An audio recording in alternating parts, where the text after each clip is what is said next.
And as I walk through the valley of death, my voice echoes out through the night.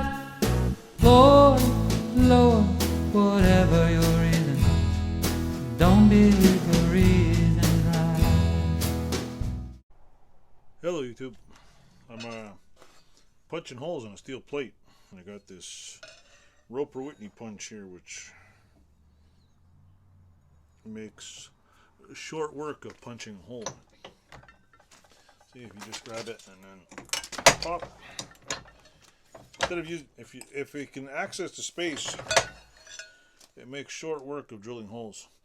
See, it's a lot easier than me taking out this drill bit, trying to drill the hole with a drill bit. I just punch it out.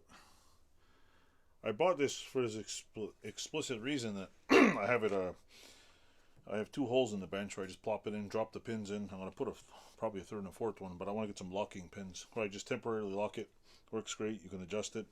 You just pop it in here, clink. I mean, it only has a depth so far, but if you're doing anything with this depth, bars and things, it works great. Other than that, I use a drill. So it does what it is, or is what it is, and does what it does.